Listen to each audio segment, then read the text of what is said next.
E T V Bharat Urdu میں آپ کا خیر مقدم ہے۔ نیوز ٹائم کی اہم خبریں۔ ہلدوانی تشدد کے بعد اقلیتی برادری کے خلاف ایک طرفہ کارروائی پر تشویش کا اظہار کرتے ہوئے 83 سابق بیوروکریٹس نے اتراکھنڈ حکومت کے چیف سیکریٹری کو خط لکھا ہے۔ سپریم کورٹ نے چندی گڑھ میئر انتخابات میں بدعنوانی کے الزامات پر سماعت کرتے ہوئے کہا کہ میئر کے انتخابات میں ریٹرننگ افسر پر مقدمہ چلایا جانا چاہیے کیونکہ انہوں نے انتخابات کے طریقہ کار میں مداخلت کی ہے۔ وزیر اعظم نریندر مودی نے گلوبل انویسٹرز سمٹ میں کہا کہ بھارت میں لوگوں کا اعتماد بڑھ گیا ہے۔ بدعنوانی اور امتیازی سلوک کی وجہ سے لوگوں کو لمبی لمبی قطاروں میں کھڑا ہونا پڑتا تھا، لیکن اب ہماری حکومت خود غریبوں کے گھر تک پہنچ رہی ہے۔ راہل گاندھی نے کہا کہ رام مندر افتتاحی تقریب میں ملک کی صدر جمہوریہ تک کو مدعو نہ کیا جانا دلت، پسماندہ و قبائل ذات کی توہین ہے، جبکہ اڈانی اور امبانی کو مدعو کر کے مودی نے یہ پیغام دیا کہ ملک کی 73% عوام کی کوئی اہمیت نہیں ہے۔ اکھلیش یادو نے اتر پردیش میں راہل گاندھی کی بھارت جوڑو نیائے یاترا میں اس وقت تک شامل نہ ہونے کا اعلان کیا ہے جب تک سیٹوں کی تقسیم کا حتمی فیصلہ نہیں کیا جاتا۔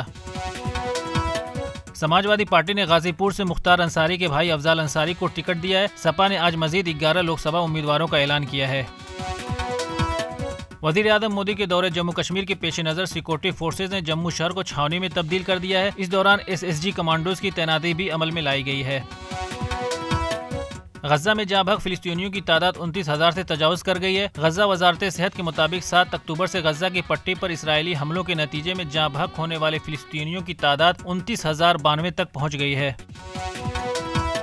ترکیہ کی حکومت نے نجی اسکولوں پر ہالوین، کرسمس اور ایسٹر سمیت تمام مغربی ممالک کی تعطیلات منانے پر پابندی لگا دی ہے، جو ملک کی قومی، اخلاقی، انسانی، روحانی اور ثقافتی اقدار کے خلاف ہیں۔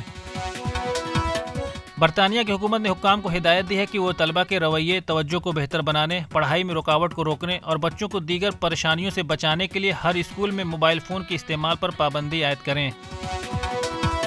کھیلو انڈیا ونٹر گیمز کے چوتھے ایڈیشن کا انعقاد کل سے گلمرگ میں شروع ہو رہا ہے۔ مختلف ریاستوں سے تعلق رکھنے والے 400 کھلاڑی کھیلو انڈیا ونٹرز گیم میں حصہ لے رہے ہیں۔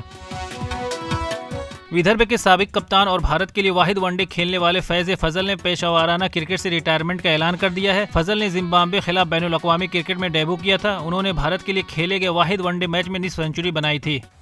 خبروں کی تازہ اپڈیٹس کے لیے لاگ ان کریں www.etvbharat.com۔